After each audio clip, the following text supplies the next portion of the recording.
দুনিয়া যতই সাজাও বান্দা মনে রাখো তুমিও থাকতা না, দুনিয়াও থাকতো না। তুমিও যেমন মৃত্যু হবে, এই কায়নাতেরও মৃত্যু হবে। এই দুনিয়ার প্রত্যেক মানুষের মৃত্যু হলে সেটারে মৌত বলে, আর একদিন গোটা সৃষ্টি জগতের মৃত্যু হবে সেটারে কিয়ামত বলে। সেটারে কিয়ামত বলে। কেউ থাকবে না, আল্লাহ কথাটা বারবার মনে করাইছে। তোমার যেমন মৃত্যু হবে, সৃষ্টি জগতেরও মৃত্যু হবে। ইজাস সামাউন ফাতারাত ওয়া ইদাল কাওয়াকিবুন তাসারাত। আল্লাহ বলেছেন ইজাস শামসু কুফিরাত। আল্লাহ তাআলা এভাবে বারবার বলছে ইজাস সামাউন শাক্কাত, আসমান ভেঙে যাবে, চূর্ণ বিচূর্ণ হয়ে যাবে, তারকারাজি খসে খসে পড়বে, সূর্য চন্দ্র আলোহীন হয়ে পড়বে। আল্লাহ তাআলা বলেন ইদা রাজ্জাতিল আরদু রাজ্জা, জমিন পাউডারের মতো রেজা রেজা পাউডার হয়ে যাবে। আল্লাহ তাআলা বলছে পাহাড়গুলো তুলার মতো ধুলির মতো উঠতে থাকবে। আল্লাহ বলছে বান্দা একদিন আমি গোটা কায়নাত আমি শেষ করে দেব, আমার সংসার আমি গুছায় ফেলবো, আমার এই কায়নাত আমি আল্লাহ তাআলা ইসরাফিলের সিঙ্গার ফু দিলে আমি আল্লাহ তাআলা গুটিয়ে ফেলবো। এই কথাটাই আপনাদের সামনে এখানে আমি শুনাইতে চাই, এই অল্প একটু শুনে। আল্লাহ তাআলা এখানে এই কথাটাই তুলে ধরছেন কোরআনের বহু সূরায়, যে বান্দা এই সৃষ্টি জগৎ একদিন থাকবে না, কিয়ামত হবে, একদিন ইসরাফিল ফু দিবে। ইসরাফিল যেদিন ফু দিবে, কোরআনে এই বর্ণনাটা দুই ভাবে আছে। একটা হলো ইসরাফিল প্রথমবার ফু দিবে, আরেকটা হলো ইসরাফিল দ্বিতীয়বার ফু দিবে। ইসরাফিল মোট দুইবার ফু দিবে। প্রথমবার ফু দিলে জমিনের মধ্যে ভূমিকম্প শুরু হবে। আল্লাহ বলেন এই ভূমিকম্পটা গোটা পৃথিবী একসাথে, আমার সৃষ্টি পুরাটা একসাথে নড়বে। ইন্না জালজালাতাস সাআতি শাইউন আযীম। আল্লাহ বলেন বান্দা দুনিয়ায় বহু ভূমিকম্প তুমি দেখছো, তবে মনে রেখো কিয়ামতের ভূমিকম্প, ইসরাফিল ফু দিলে প্রথম যে ভূমিকম্প হবে, কিয়ামত সংঘটিত হওয়ার জন্য, গোটা সৃষ্টিটা ভেঙে চুরে যাওয়ার জন্য, সেটা হবে বড়ই ভয়ানক। সেটা বড়ই ভয়ানক। ইয়াউমা তারাউনাহা তাদহালু কুল্লু মুরদিআতিন আম্মা আরদাআত। কোরআন শরীফে আছে এই প্রথম ভূমিকম্প যখন শুরু হবে জমিনে, ইসরাফিলের ফু শুরু হবে, সব কিছু যখন ভাঙতে শুরু করবে, আল্লাহ তাআলা বলেন যে মা তার দুধের বাচ্চা কোলে দুধ খাওয়াচ্ছিল, ওই মা সন্তানকে ছুঁড়ে ফেলে দিয়ে পাগলের মতো ছুটতে থাকবে। ওয়াতাদাউ কুল্লু যাতি হামলিন হামলাহা, যে মায়ের পেটের বাচ্চা 10 মাস পূর্ণ হয়ে গেছে, এই আর ঘন্টা 2-4 ঘন্টা পরে বাচ্চাটা প্রসব হবে। আল্লাহর কসম, আল্লাহ কোরআনে বলছে সেই গর্ভধারিণী মা 10 মাস যে তার সন্তানকে গর্ভে লালন করেছে, ইসরাফিলের ফু দিলে জমিনের কম্পন যখন শুরু হবে, ভূমিকম্প, তখন এই গর্ভধারিণী মা এভাবে দৌড়বে, এভাবে ছুটবে, নিজের বাচ্চা নিজের থেকে খালাস হয়ে পড়ে যাবে, বা ফিরেও তাকাবে। ও তারা নাসা সুকারা, আল্লাহ বলে সমস্ত মানুষগুলো বাতালের মতো দৌড়তে থাকবে। এইভাবে সব কিছু কাঁপতে কাঁপতে সব কিছু কিছু দূর গিয়া গিয়া ভাঙ্গা ভাঙ্গা পড়বে, মুখ থুবড়ে পড়বে। তো আল্লাহ রাসূল সাল্লাল্লাহু আলাইহি সাল্লাম বলেন সমস্ত কিছু এই সৃষ্টি জগতের যা আছে আল্লাহ ব্যতীত সব কিছুই প্রথম ফুঁয়ের পরে কাঁপতে কাঁপতে ভূমিকম্পের মতো হয়ে জমিনের তলদেশে চলে যাবে। মাটির উপরে তখন একটি সুতা আর থাকবে না, আর কিছুই না। এই হলো কিয়ামত, প্রথম ফু, প্রথম ভূমিকম্প। নির্দিষ্ট একটা সময় পরে আবার আল্লাহ তাআলা ইসরাফিলকে জীবিত করে আবার বলবেন আরেকটা ফু দাও, একটি নির্দিষ্ট সময় পরে। সেই সময়টা কতদিন? হাদিসের একটি বর্ণনা থেকে, নবীজির একটা বর্ণনা থেকে মুহাদ্দিসিনে কেরাম বলছে এই দ্বিতীয় ফু আর প্রথম ফুর মাঝখানে, প্রথম ফুতে সব কিছু যখন কবরে চলে যাবে, তখন হতে পারে দ্বিতীয় ফু দিতে দিতে মাঝখানের সময় 40,000 বছর। আমার বন্ধু, আমার বাপ, আমার ভাই, রাত হইছে, কষ্ট সবাই করতেছেন, এতটুকু তো ভাবেন সর্বশেষ যেই লোকটা কবরে যাবে, শেষ হতে পারে তাকে কবরেই থাকতে হবে 40,000 বছর। তো এখন যারা মরতেছে তারা কবরে আছে আজকে কত বছর? নবীজি সাল্লাল্লাহু আলাইহি সাল্লামের জামানায় যারা মারা গেছে তারা আজকে কতদিন কবরে? ওই নূহ আলাইহিস সালামের জামানায় যারা মারা গেছে তারা আজকে কতদিন কবরে? ভেবে দেখেন। আচ্ছা, এই শেষ লোকটাই যদি 40,000 বছর থাকতে হয়, আর যদি কবরের আযাব হয়, তার কি পরিমাণ কষ্ট পাবে সে, কি পরিমাণ কষ্ট পাবে। আল্লাহ রাসূল সাল্লাল্লাহু আলাইহি সাল্লাম বলেন, কবরের প্রথম শাস্তিটা কি? কোন ব্যক্তি যখন কবরের প্রশ্নের জবাব দিতে পারবে না, তখন আল্লাহর পক্ষ থেকে ফেরেশতাদেরকে বলবে, কাযাবা আব্দি, আমার বান্দা মিথ্যা বলেছে। ফাআফরিশুহু মিনান নার ওয়ালবাসুহু মিনান নার ওয়াফতাহু লাহু বাবান ইলান নার। আল্লাহ বলবে ফেরেশতাদেরকে, ফেরেশতারা আমার এই নাফরমান বান্দার কবরের মধ্যে জাহান্নামের বিছানা বিছিয়ে দাও, আগুনের পোশাক পরিয়ে দাও, আর জাহান্নাম বরাবর তার জন্য একটা দরজা খুলে দাও। এরপরে নবীজি বলছেন, ফেরেশতারা এই ব্যবস্থাপনা করে, আল্লাহর কসম বাফ, নবীজি বলছেন ফেরেশতারা যখন চলে যাবে, এই আগুনের বিছানা বিছাইয়া, আগুনের পোশাক পরাইয়া, আর জাহান্নামের দরজা খুলে দিয়ে যখন কবরে রেখে এই নাফরমানকে রেখে যাবে, তখন আল্লাহ নবী সাল্লাল্লাহু আলাইহি সাল্লাম বলেন, প্রথম মুহূর্তেই ফেরেশতা চলে যাওয়ার সাথে সাথে মাটি ডান দিক থেকে এই নাফরমানকে একটা চাপ দিবে, বাম দিকে ডান পাশের হাড্ডি পাঁজর ভাঙ্গা বাম দিকে চলে যাবে। বাম দিকের মাটি ডান দিকে চাপ দিবে, তো বাম দিকের হাড্ডি পাঁজর ভাঙ্গা ডান দিকে চলে আসবে। আল্লাহ আমাকে মাফ করে দেন। আল্লাহুম্মা ইন্নী আউযু বিকা মিন আযাবিল কবর। নবী সাল্লাল্লাহু আলাইহি সাল্লাম 5 ওয়াক্ত নামাজের পরে, আল্লাহর কসম বন্ধু, প্রতিদিন 5 ওয়াক্ত নামাজের পরে নবীজি কবরের আযাব থেকে পানাহ চাইতেন। প্রতিদিন। হযরত উসমান রাদিয়াল্লাহু তাআলা আনহু কবরের সামনে দাঁড়াইলে এই পরিমাণ কাঁদতেন, হাত্তা ইয়াবুল্লা লিহিয়াতাহু। হাদিসে আছে কিতাবে যে তার দাড়িগুলো ভিজে ভিজে যাইত, দাড়ি ভিজে যাইত, এই পরিমাণ কাঁদতেন কবর দেখলে। এরপরে তো সামনে ভাইয়া, বিষয়টাকে হালকা মনে করেন না। বাবারা আমার, ছেলেরা আমার, বিষয়টাকে দোস্ত আমার, হালকা মনে করুন। এই বেনামাজি জিন্দিগি কষ্ট পাইবেন, এই বেহায়ার জিন্দিগি কষ্ট পাইবা বাপ। আমি বলছিলাম আরেকটা কথা আল্লাহ নবী বলবে, একটা কথা তো আল্লাহ বলছে, বান্দা আমি আর কতবার বললে, কেমনে বললে, আমি এর চাইতে দামি আর কোন কথা নাজিল করলে তুমি আমারে মানতা।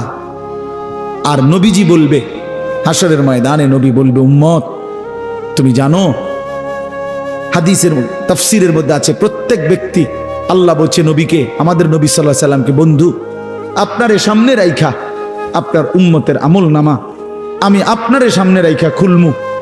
নবী সাল্লাল্লাহু আলাইহি ওয়াসাল্লাম যখন উম্মতের আমল নামা খুলে দেখবে, খোদার 365 দিনে কোনো দিন ফজরের নামাজের সেজদা নাই, 30 বছর সুদের ব্যবসা করছে, 50 বছর মিথ্যাই বলে গেছে, হারাম রোজগারি করেছে, 30 বছর যাবত মহিলাটা কোনো পর্দা করে নাই, ঘরের মধ্যে কোনো দিন শরীয়ত বলতে কিছু নাই।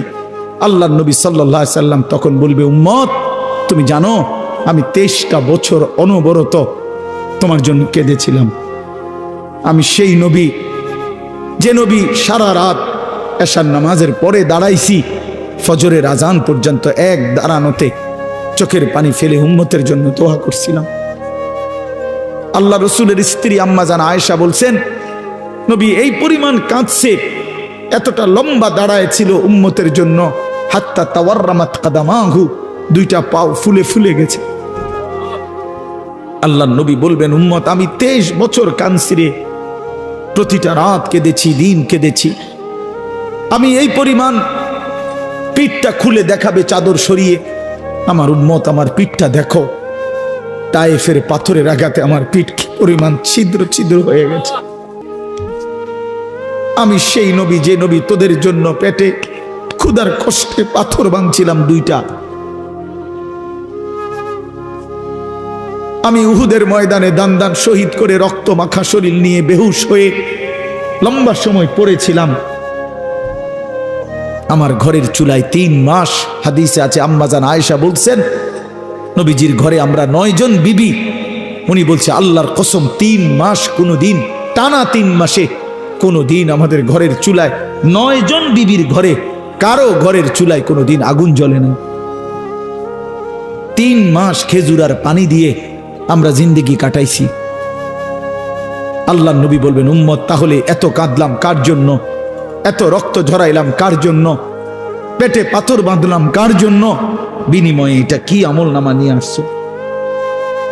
ছেলেরা বলো ভাই, একটা ছেলে বলো রাসূলুল্লাহ সাল্লাল্লাহু আলাইহি ওয়াসাল্লামের সুপারিশটা একটা মামুলি ব্যাপার? রাসূলুল্লাহ সাল্লাল্লাহু আলাইহি ওয়াসাল্লাম বলবে, উম্মত এটা কি আনলা? আমি এই আমল নামা নিয়া আমার মতো এত বড় শ্রেষ্ঠ রাসূলের উম্মত তুমি, আমি মালিকের সামনে দাঁড়ামু কেমনে, এটা দেখামু কেমনে?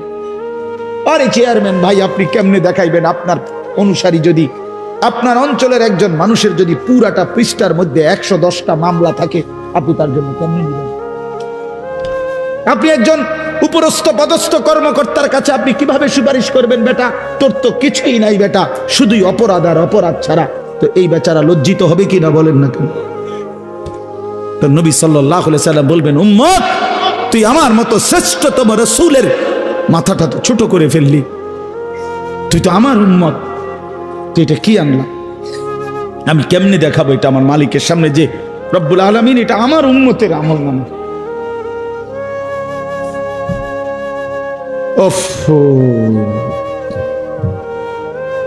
চলেন ভাই,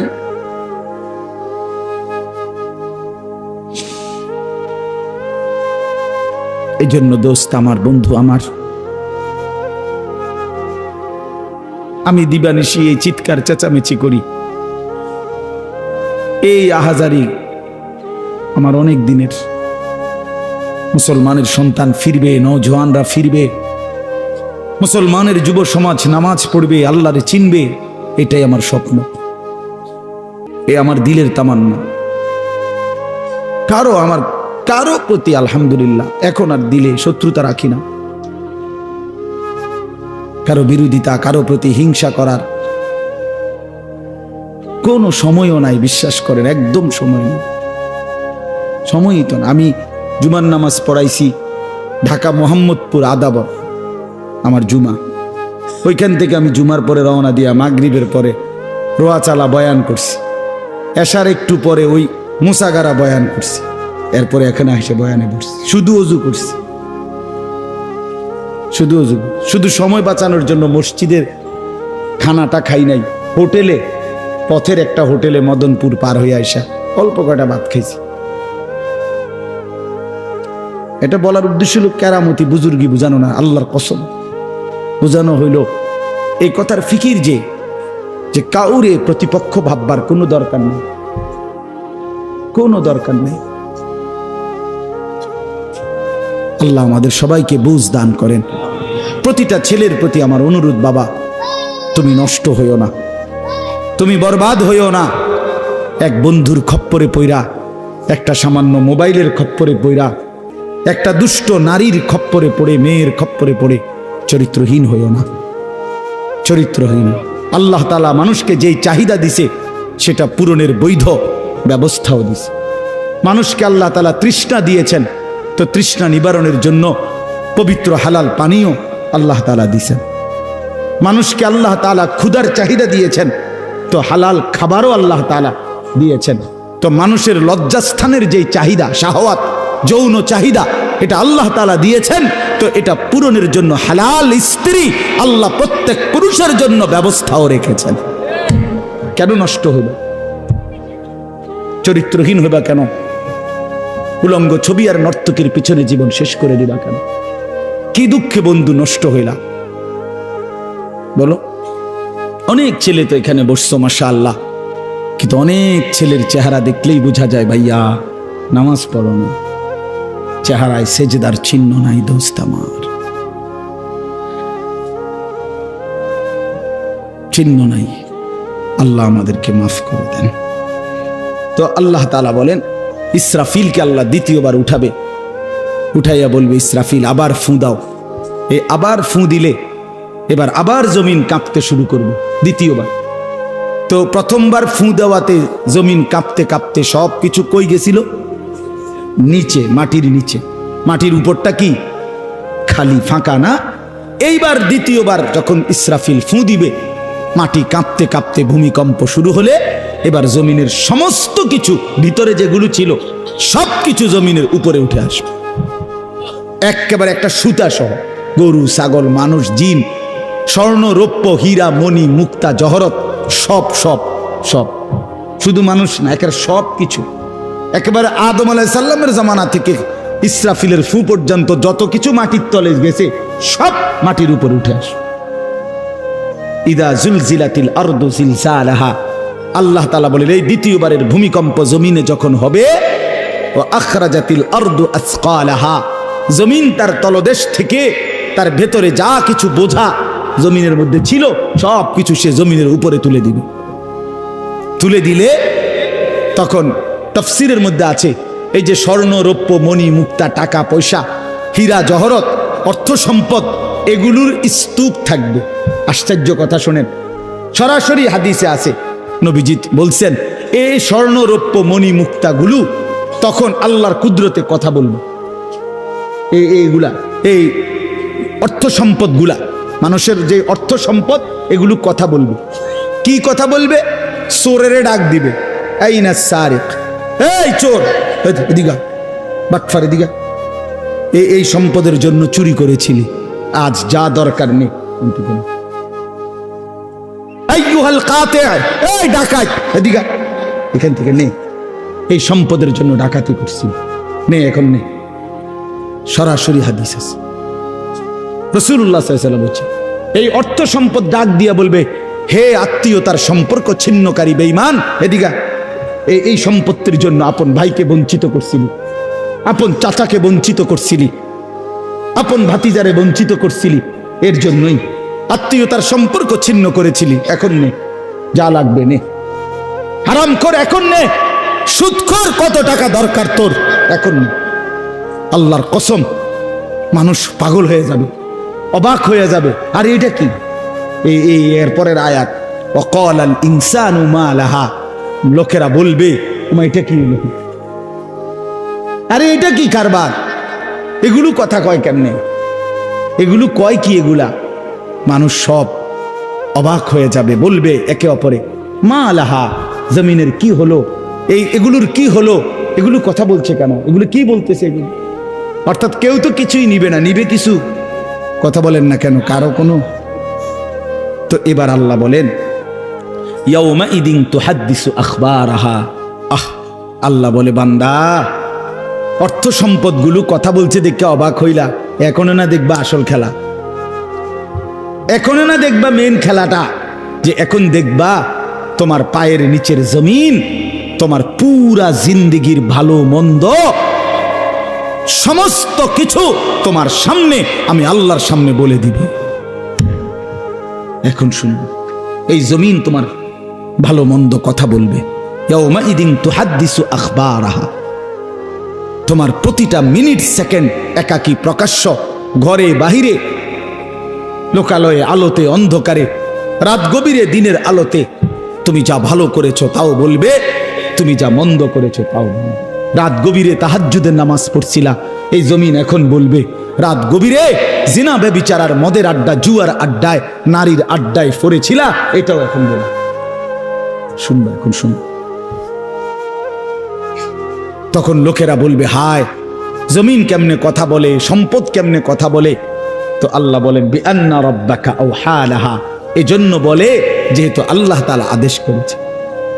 আল্লাহ আদেশ করলে তার গোটা সৃষ্টি কথা বলে, তাহলে মূলত জিহ্বায় কথা বলে না, আল্লাহ আদেশ করলে গোশতের এই টুকরাটা কথা বলে। নাহলে যেই লোক, আপনারা কোনো বোবা দেখছেন, কথা বলেন না, বোবা মানুষ দেখছেন কখনো? তো বোবা মানুষের তো জিহ্বা নাই, ঠিক না? আছে না? আছে কিনা বলেন না? তো হে কথা কয় না কা, কথা বলে না কা কেন, মানে কথা বলে না কেন, মানে জিহ্বা তো আছে কিন্তু কথা বলে না কা। বুঝা গেল কি? আল্লাহর হুকুম হলে কথা বলে। যে কানে শুনে না, তার এখান দিয়ে এরকম কান নাই, তো হে শুনে না কান, তাহলে কানে দিয়ে শুনে না, আল্লাহর হুকুম হইলে শুনে। যে অন্ধ, সে তার কি এরকম চোখ নাই, তো হে দেখে না কা। মূলত আল্লাহর হুকুম হলেই চোখে দেখে, নাইলে দেখেন। তো ঠিক আল্লাহর হুকুম হইলে গোশতের এই টুকরাটা যদি কথা বলতে পারে, আল্লাহর হুকুম হইলে গোটা সৃষ্টিও কথা বলতে পারে, গোটা সৃষ্টিও কথা বলতে পারে। এবার আসেন এই শেষ ইয়াউমাইদিন ইয়াসদুরুন নাসু আশতাতাল লিয়ারাউ আমালাহুম, ফেরেশতারা সমস্ত মানুষকে দলে দলে দলে দলে গ্রুপ গ্রুপ করে ভাগ করে দিবে। আর এই ভাগে ভাগে লোকেরা নিজেদের পুরা জিন্দেগির আমলনামা দেখার জন্য, নেওয়ার জন্য নির্দিষ্ট জায়গায় যাবে। ফেরেশতারা বলবে যান, সামনে যান। সামনে গেলেই আপনার আমলনামা আপনি আপনার হাতে পাবেন, আপনি পড়বেন, আপনি দেখবেন, যান ওইখানে ফাইল দিতেছে, যান সবাই যান। এই দলে দলে মানুষ যাবে। এইবার আমলনামা যখন হাতে দিবে, আল্লাহ তাআলা বলেন ফামান ইয়ামাল মিসকালা যাররাতিন খায়রান ইয়ারা, এক বিন্দু ভালো যে করেছে সে তাও দেখতে পাবে। ওমান ইয়ামাল মিসকালা যাররাতিন শাররান ইয়ারা, এক বিন্দু মন্দ যে করেছে সে তাও দেখতে পাবে। প্রতি সেকেন্ড, প্রতি ঘন্টা, প্রতি মিনিট, প্রতি মুহূর্ত, প্রতি লামহা, প্রতি জাররা সে দেবে। জাররা এই শব্দটা হলো কোরআনের, এই শব্দটা একটি এতটুকু পরিমাপ তাফসীরের মধ্যে লিখছে লা জিনাতা লাহা, যেটার কোনো ওজন হয় না, মাপলে কোনো ওজন আসে না, এত সামান্য। মানে এটা 100 গ্রামও না, 1 গ্রামও না, 1 গ্রামও না, 1 গ্রামের অর্ধেকও না, অর্ধেকের অর্ধেকও না। এটা অণুও না, পরমাণুও না, এটা ইলেকট্রনও না, নিউট্রনও না, প্রোটনও না, কিচ্ছু না। বিজ্ঞান তো এগুলো ভাগ করছে না, ভাগ করে করে আপনার অণু থেকে পরমাণু, পরমাণু থেকে এখন আরো ভাগ করছে। এই ইলেকট্রন, প্রোটন, নিউট্রন এগুলো ভাগ করতে করতে সূক্ষ্ম থেকে সূক্ষ্ম, সূক্ষ্ম থেকে সূক্ষ্ম বিজ্ঞান বাহির করতেছে। কিন্তু জাররা বলে যেটার কোনো ওজনই নাই, কিচ্ছু নাই, এটা এত সামান্য। মানে তুমি যেটারে কিছুই মনে করো নাই, আল্লাহ বলেন ওইটাই তুমি দেখবে, ওইটাই দেখবে।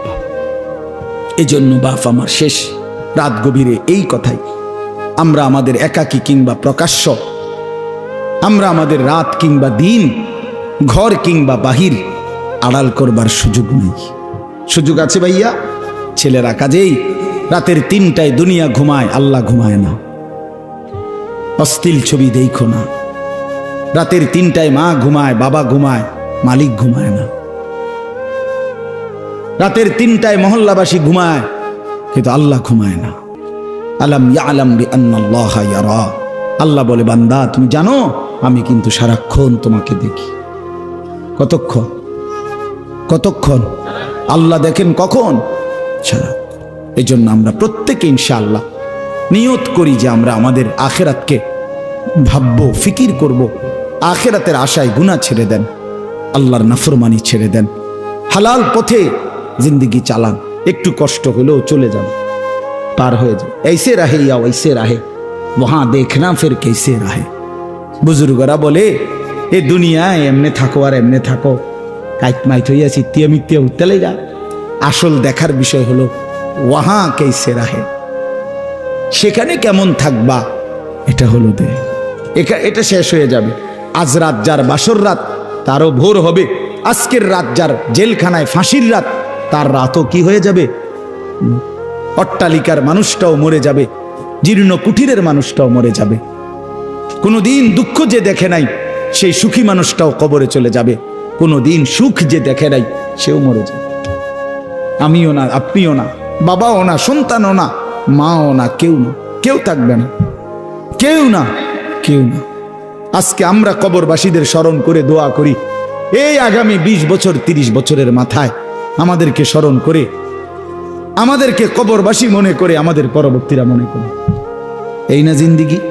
কথা বলেন না, এই না জিন্দিগি? এই জন্য আমরা ইনশাআল্লাহ সবাই মিলে ফিকির করি নিজের ভালো, নিজের কল্যাণ। এতটুকু যদি কারো বিবেক না থাকে ভাইয়া, তো সে বুঝলো কি? এই জন্য নিজের ভালো দেখেন। ওয়ালা তুলকু বিআইদিকুম ইলা তাহলুকা, আল্লাহ বলছে বান্দা নিজেরে নিজে ধ্বংসের দিকে ঠেলে দিও না, নিজের এত বড় ক্ষতি করো না বান্দা। এই পৃথিবী তুমি গেলেও থাকবে। এই আমরা যারা মনে করি, হ্যাঁ অনেক বয়স্ক মাঝ বয়সী লোক আছে, আমি থাকতে যদি আমার জি40 একটু ঘর দুয়ার জাগা জমি দলিল টলিল একটু লাইন ফাইন করে দিয়া যাইতে না পারি, আমি মরলে তারা কেমনে চলবো কেমনে খাইবো হেবড়া কয় চা দোয়ানে বইয়া বইয়া হেবড়া কেমনে চলবো তারা না চাচা আমনে মরিলে আর পৃথিবীতে কামাই রোজগারি উপার্জন সব বন্ধ হয়ে যাবে আমনেই শেষ কামলা পৃথিবীর শেষ কামলা আমনে মরার পরে মানুষ সব আপনার জিফুত বহন খাইব চা দিয়া ভিজাইয়া না ভাত তরকারি তো নাই আমনে মরলে কি আর ভাত তরকারি আগে করছে আমনে মরলে ইট বালু সিমেন্ট ভাত তরকারি চাল ডাল এটি পৃথিবীর থেকে ফেরেস্তারা নিবে না এটি কথা হইল কোনো কথা বলেন এটা কোনো কথা হইল এই পৃথিবীতে আল্লাহ তাআলা যাকে হায়াত দিছেন তার জন্য রিজিকও রাখছেন অতএব দয়া করে এই ভুল না করি কেন সুদের টাকায় কিস্তির টাকায় হারামের টাকায় সন্তানকে আপনি উপার্জনের জন্য দুনিয়া দেশে কিংবা বিদেশে কেন পাঠাইতে হবে কে বলল আপনারে এই দায়িত্ব আপনার দিল কে যে আমি বেটা জাহান্নামে গিয়া হইল তোরে বিদেশ পাঠান লাগবো সুদে টিয়া লইয়া কিস্তিতে টাকা লইয়া কেন বলেন না এটা কোনো ইনসাফের কথা হইল এটা পৃথিবীর কোন আইনে আছে না আল্লাহর কোন আইনে আছে তো এটা কি এটা হলো লুভি আমনে আবার কলজাটা খুললা চান আবার কলজার ভিতরে হলো লোভ এই জন্য আবার কিস্তি লইছে সুদ লইছে ফুতেরে টাকার মেশিন বানাইয়া পাঠাইছে বিদেশে যে তুই শুধু টাকা পাঠাইবি তোর চাচা জমি বেচবো তোর জেডায়ও জমি বেচবো উত্তর দিকের এন্দিয়া 10 শতক বেচবো হুঁচি টাকা রেডি রাখতে হইব নাই তো কি নাই তো কে বললো আপনারে হারামের মাধ্যমে আল্লাহর নাফরমানি করে স্ত্রী সন্তানের সংসার সাজাইতে এই সংসার সাজে না এই সংসার বরবাদ হয় আল্লাহ তাআলা আমাদেরকে বুঝ দান করেন চলেন হালালের উপরে চলি আল্লাহকে রাজি খুশি করে চলি 5 ওয়াক্ত নামাজের মাধ্যমে জিন্দেগি কাটাই বলেন আলহামদুলিল্লাহ।